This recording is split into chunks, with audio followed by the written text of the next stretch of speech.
I'm reading from my book, The Purpose of Life, a brief scientific and magical approach for the zodiacal age of Aquarius. This is chapter 10, The Power of Individuation. There are two teachers to which I refer when it comes to being a unique soul, and both are rooted in science. Carl Jung with his concept of individualization and Abraham Maslow's self-actualization. The fact that these teachers only emerged recently is not a surprise. I don't suggest that individuation is the purpose of life, but a big component of what we are learning in this Earth School. Whether it's Journey of Souls by Michael Newton or Far Journeys by Robert Monroe, both encountered the confirmation that this world is a highly specialized, Monroe's inspect friend calls it compressed, school. While some see school more like a prison until we graduate, a concept Edgar Cayce, Michael Newton, and Robert Monroe share, a school can feel like a prison if you do not know the purpose. There are two purposes for life that I do think fail when tested by logic or the multitude of spiritual information that we can obtain. The first is the idea that we are here to make this world into a sort of utopia. All attempts at creating a utopia on this planet have failed. Often a person claiming to be selfless says they are doing it for the good of all, but ends up amassing a lot of power. They then force a lot of shameful things onto the average innocent civilian, whom they consider disposable in the scheme of the greater good. The idea that man is here to tame chaotic Mother Nature and make it into our own image seems absurd folly, and requires the belief that there isn't a divine order. No matter the seeming chaos that we experience, the earth and society always regains its equilibrium, even when an empirical nation that was trying to control everything fails. The second idea, most often expressed by religious institutions that want to go back to an innocent primordial state of being, is that we need to go back to Eden. The idea that we need to deny all the physical distractions and pleasures of the world in order to exist in a pure primordial state on Earth is just as absurd as thinking mankind needs to recreate a hostile world into its own image. The idea that we need to de-evolve or regress back into a perfect, innocent, desireless state of being also negates the concept of Earth as a school. What is the purpose of a school for souls if the only purpose is to merge with a bigger entity from which we were originally emitted? The zodiac sign of Aquarius, to quote astrologer David Palmer, known as the Leo King on YouTube, is all about being unique. Athena Petrakis describes Aquarius as alien, and that they just don't fit in with everyone else. Aquarius is a sign of the loner who cares about the collective but doesn't want to lead or control, but be allowed to do their own thing.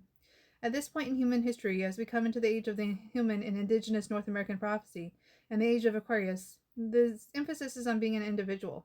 Instead of being reabsorbed into groupthink and the hive mind, thus prevalent within the spiritual world, it seems that at this time and point in our evolution, the emphasis of the lesson is on individuation. In the spirit of knowledge that I present this information. Thomas Campbell and the hero's journey is the method of being unique. However, he doesn't really show where this evolution will lead. I think it's important to take into consideration this quote from Journey of Souls by Michael Newton. My cases report our souls are born of a creator which places a totally peaceful state deliberately out of reach, so we will strive harder. We learn from wrongdoing. That which is not good is testing us. Otherwise, we would have no motivation to better the world through ourselves, and no way to measure advancement. Page 274. The role of being that restrictive influence against which we must test ourselves is often assigned to the planet Saturn, which was the outermost planet in influence until the invention of the telescope. Saturn represented the human body, unaliving, contraction, and limitation. In a way, Pluto, the outermost planet, currently recognized by astrology and demoted by astronomers, more on that in the conclusion, is all about limitation as it represents unaliving. Saturn is often demonized. Christianized astrologers have referred to it as Satan, even as the trickster Mercury shares more in common with the likely Norse god Loki that inspired the character of the devil and Satan in Dogma. C.S. Lewis in his Narnia series seems to have drawn from Saturn as the inspiration for the Snow Queen, as Capricorn is the feminine home of the planet. Each planet was originally assigned a feminine and masculine zodiacal sign in medieval astrology, which C.S. Lewis openly studied. Without the Snow Queen, there would be no plot. There must be an obstacle to overcome. Either way, it behooves us to take a look at individualization and especially self-actualization. In both cases, the result appears to be a much happier and healthier life. Carl Jung, unlike other psychologists, believed the self existed prior to the ego. Freud, however, believed that the self was the construct of the ego. The difference probably the byproduct of Jung being a student of alchemy and astrology. Schmidt, unknown. Modern psychology does not put as much emphasis on the idea of Jungian individuation as they do Maslow's self-actualization.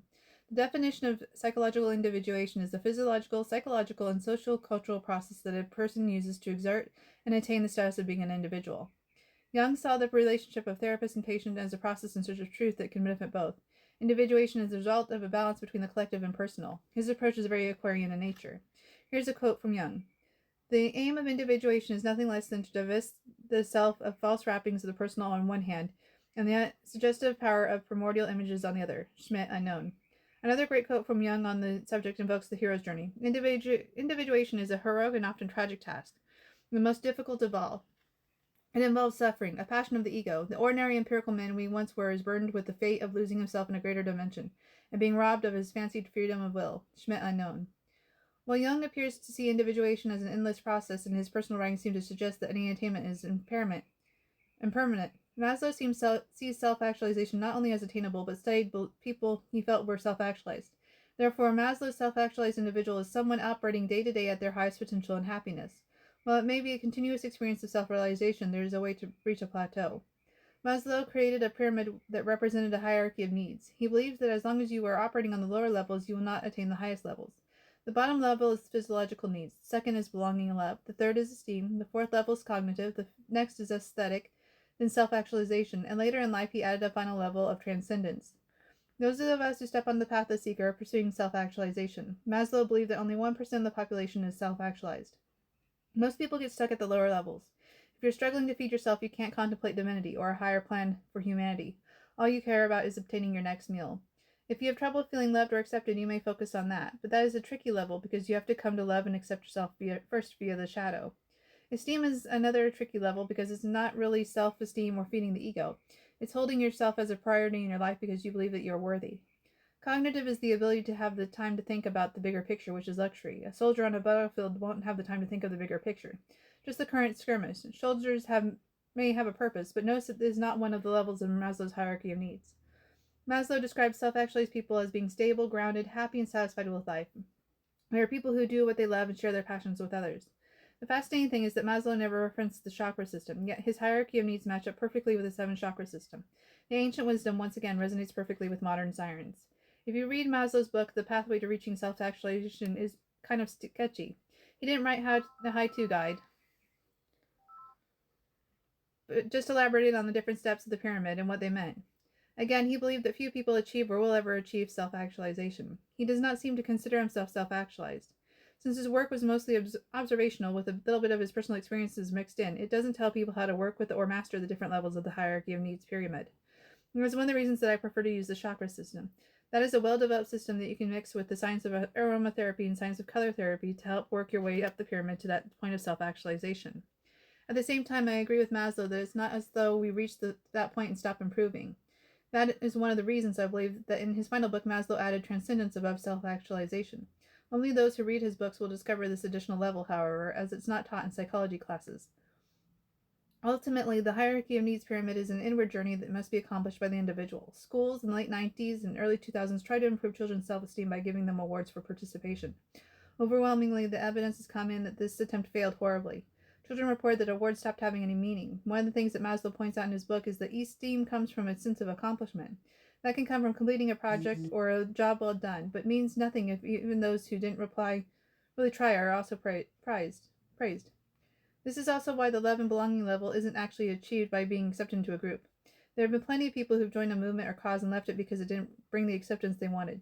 Some people struggle to find a committed, loving relationship, and that's because they believe deep down that they are unlovable because they don't have a good relationship with themselves.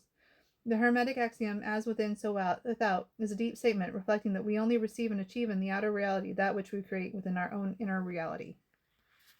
So that is chapter 10, The Power of Individuation. I hope you enjoyed it.